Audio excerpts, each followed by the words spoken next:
Welcome back to Cindy's Library. This is Cindy, and today I'm going to talk about the rest of what I read in the month of April. So let's get to it.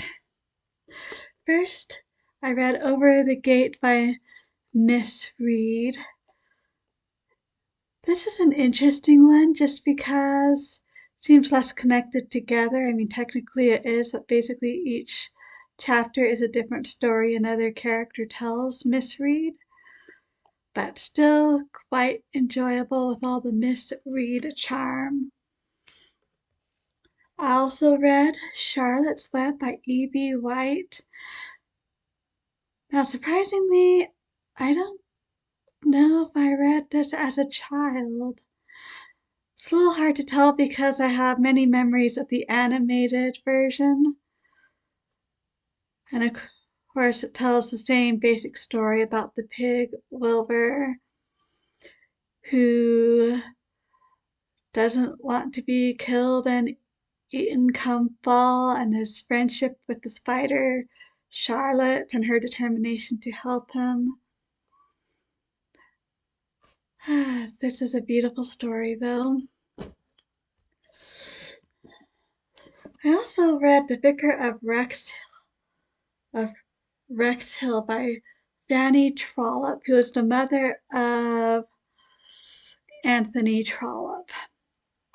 She is definitely a good writer. Aside from the first couple of chapters, just basically setting up everything, seeing character, situation.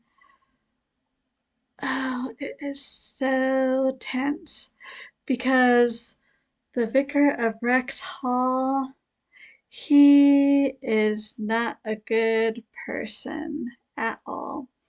The one thing that doesn't entirely make sense is the fact that he's come in relatively recently, maybe half a year from the beginning of the story, after the old vicar died, and they're expecting the old vicar's son to take over, but powers that be said no.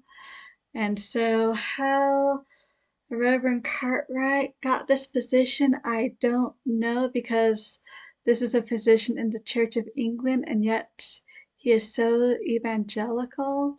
So not sure what's happening with that part. And also don't agree that he's so evil because he's evangelical. You could tell the exact same story, change a few details, and have it be a Roman Catholic priest or member of the Anglican Church or anything else you decided. But the point about how evil someone can be and how he can ruin the lives around him is well taken, because that's exactly what he does to this poor family. The Mulberry family. Sadly, her husband passes away. This is in the first chapter or two. She finds herself a widow. She has a son and two daughters. Son's at, I think it's Oxford. And oldest daughter is definitely out. Youngest daughter, maybe not quite so much. And mulberries are also the guardians of a young lady of fortune. But the Reverend Cartwright gets into the middle of everything and makes everyone's lives perfectly miserable. I will say it has a satisfying ending as far as the story goes, but can't really tell you how in the world they get there. Not sure I enjoyed it because it kept me tense so much, but I also finished The Word in the Wilderness, a poem a day for Lent and Easter by Malcolm Guite, which is exactly what it says, a poem a day for Lent and Easter, so I've been reading this mostly one a day since Lent started and finished on Easter. Some very wonderful poems in there, I must say. I also read Susan Branch, A Fine Romance, falling in love with the English countryside.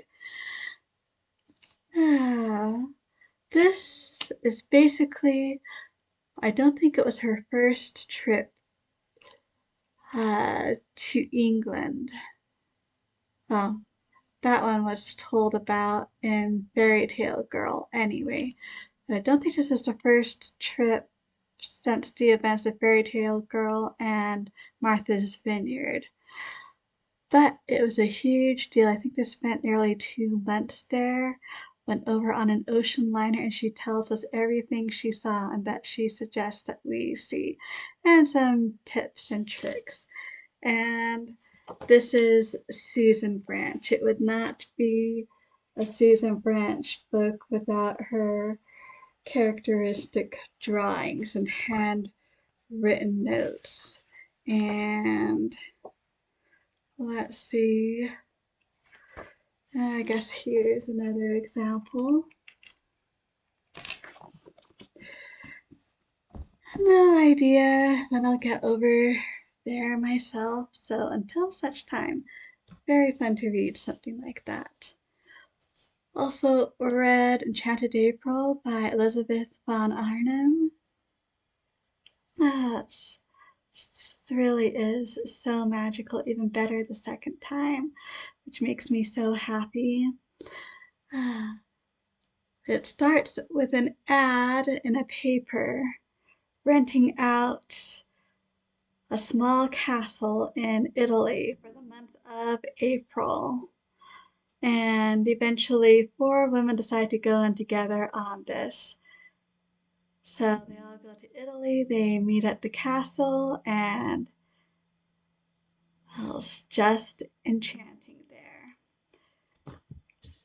Also read Emma M. Lyon, The Unselected Journals of Emma M. Lyon, Volume 4 by Beth Brower. It's getting kind of hard to tell you anything new about this.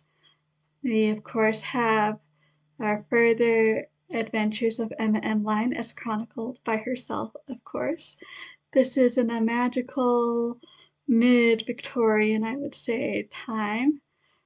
And I say it's magical because St. Crispin, where Emma lives, I don't think it exists in real life. But it also is not exactly a normal place. It's a type of place where interesting things can happen. And of course, there's plenty of people surrounding her. I will say, fortunately, it is summertime, so is it summertime? No, this is September and October, that's right. So Aunt Eugenia is thankfully in the country, mostly leaves Emma alone, but we've still got cousin Archibald to deal with. And there is the tenant, and there's Lord Ingleson, and Questionable Jack, and the Vicar, and Cousin Rosalind. He's much better than Cousin Archibald.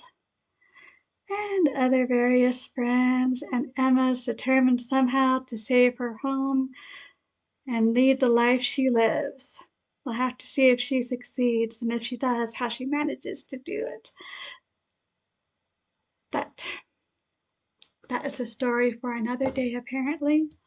I also read Watership Down by Richard Adams. You never knew a story about rabbits could be so epic, but literally it is. It starts with the rabbit Hazel. I think Hazel and Fiver are both 6-month rabbits at the point the story starts, or something close to that. Anyway, still young, but starting to try and find their way in the Warren. Hazel has a good chance. Fiver is so tiny. He does not have a good chance. Warren's starting to get a little bit overcrowded. But the important thing is Fiver one day, he has basically a vision of the destruction of the Warren. They talk to the chief rabbit, but be wrong exactly to say he doesn't believe them, although he questions it. He does admit people like Fiver actually do exist that can see the future, but he doesn't do anything about it. So Hazel and Fiver grab several other rabbits. I think I come up to about 9 or 10 by the time at the time they leave to head out to try and find a new home and a new life. And it really is quite epic. It truly is. I quite enjoyed it. Probably not for young children. I don't know that they would be interested in such a complex story in any case. Middle grade, I think they could probably handle it, and that they're particularly sensitive. There's nothing in it I could say over described or overwrought or anything, but I mean, nature is nature, so there is that. And what happens to the original Warren at Sandalford is quite tragic. Anyway, that is what I have managed to read for April. Oh, let's double check here. Make sure I did not miss anything. And it doesn't look like I did. So, how's your April reading been? Hope it's been as good, since I've really enjoyed it. Thank you so much for stopping by. Truly do appreciate it. Love to hear about your April reading. So until next time, hope we all stay safe and healthy, and as always, happy reading.